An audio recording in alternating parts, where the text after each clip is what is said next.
اور اس نے جو کچھ لکھا ہے ادب کے حوالے سے، اس کے افسانے لکھے، اس نے فولکلور پہ کام کیا، کلچر کے حوالے سے جو روایات ہے، جو پشتون کلچر کے اچھے اور برے دونوں کا اس نے اپنے قلم کے ذریعے کتابوں میں سمیٹا، ہم تک پہنچانے کے لیے اس نے اپنا کردار ادا کیا۔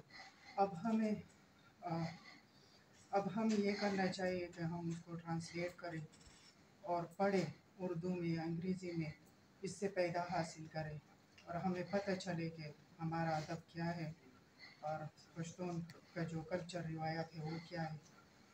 تو اللہ ان کی زندگی اور سلامتی دے۔ یہ ہمارا یہ سب جو پہلے میں خود نیوز پیپر میں دیکھتے تھے ان سب کو، چاہے فرت اللہ بابر صاحب اور عباسین یوسفزئی صاحب، نورالامین یوسفزئی صاحب اور ڈاکٹر حنیف خلیل صاحب۔ اب ہم نہ اس کو سامنے دیکھ کے بیٹھ کے بات کرتے اور اس نے جو کچھ لکھا ہے یا کچھ ہم تک پہنچایا ہے اس سے باخبر ہو گئی ہے، ہمارے لیے بہت خوشی کی بات ہے۔ اور ویسے یہ استاذ کی حیثیت رکھتے ہیں، ہمیں اپنے اساتذہ کا احترام کرنا چاہیے، اگر اور کچھ نہیں تو کچھ نہ کچھ جو اس نے کچھ کیا ہے ہمارے لیے، تو اس کے لیے اور کچھ نہیں تو 2 جملے لکھ سکتے ہیں، چاہے اردو میں، پشتو میں ہو یا انگریزی میں ہو۔ یہی سب سے بڑی بات ہے، کیونکہ والدین کے بعد استاد ہی ہوتے ہیں۔ جس طرح میں اگر اس اسٹیج پہ کھڑی ہوں آپ سب کے سامنے، تو میرا استاد اقبال حسین افکار صاحب اب میرا لائف پارٹنر بھی ہے، اس کی بدولت ہو جو اب میں یہاں پہ ہوں اور ان سب کے ساتھ بیٹھ جاتے ہیں، ہم سیکھتے ہیں اس کے باتوں سے، اس کی کتابوں سے۔ تو آپ بھی اپنا جو تھوڑا سا کچھ زیادہ نہ ہو تو کچھ نہ کچھ آپ اپنے حصے کا کریں اپنے اساتذہ کرام کے لیے، اور کچھ نہ کچھ کرنا چاہیے۔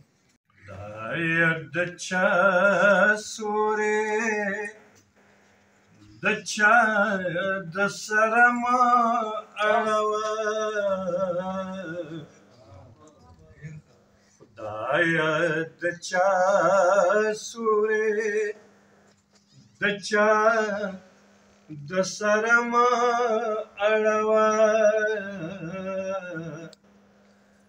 زما دیار سورے زما دسرم اڑوا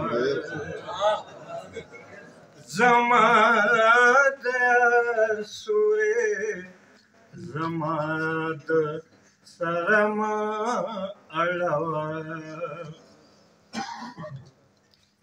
دادو فکر دتاخ دیوار ربچ تتان رشی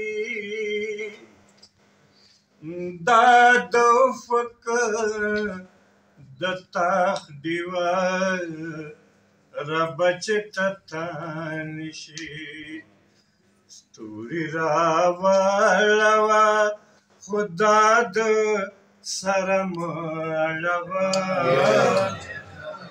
ستوری راوالوا خدا د سرم اڑوا زما دیار سورے زما د سرم اڑوا۔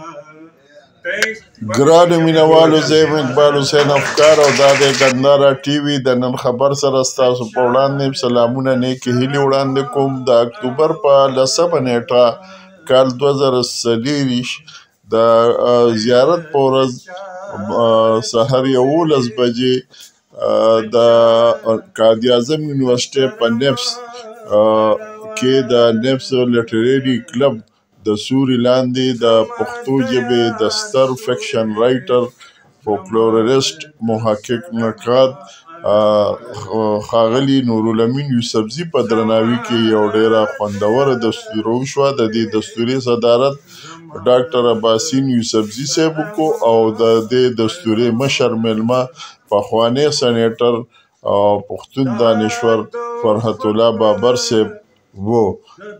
د دې دستورې کوربه ډاکټر حنیف خلیل صاحب ډایرکټر نیبس قائد اعظم یونیورسټي او نظامت ډاکټر منظور ویسرو وکړو.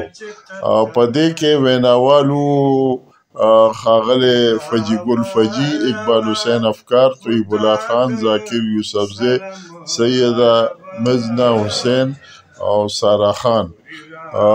د دستوره کې د ښاغلي نورالامین یوسفزي په شخصیت، د هغه په فن، د هغه په افسانې، د هغه په فولکلورسټۍ، د هغه په کتابونو د ژوند په هر اړخ، د هغه په هر جهت ډېرې علمي معلوماتي خبرې وشوې.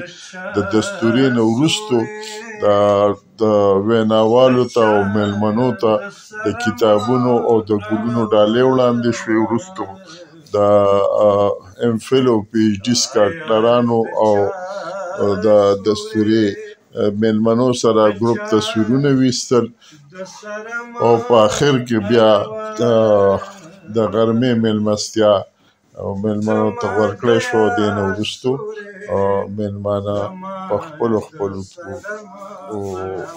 کورونو په لور روان شول. ډېره مننه. ښاغلي نورالامین یوسفزي دستورې ته په خپلو خبرو کې د نفس د لیټرري کلب او د نفس ډایرکټریټ ډاکټر حنیف خلیل صاحب، ډایرکټر نفس، او د هغه د همکارانو شکریه ادا کړه چې د هغه په درناوي کې د ستره دستوره را جوړه کړه د پاکستان د لومړي کچ په دې پوهنتون کې.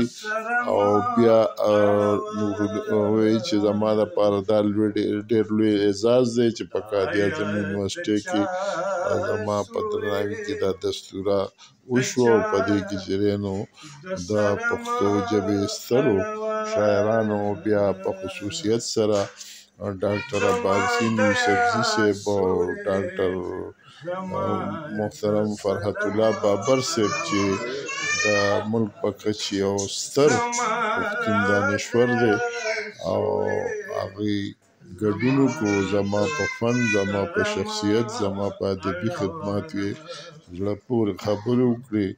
زه د دې ټولو شکریه ادا کوم. او ښاغلي عباسین یوسفزي، ښاغلي نورالامین یوسفزي په خپلو خبرو کې وویل چې زما د فکشن روحاني استادان هغه سعادت حسن منټو او پریم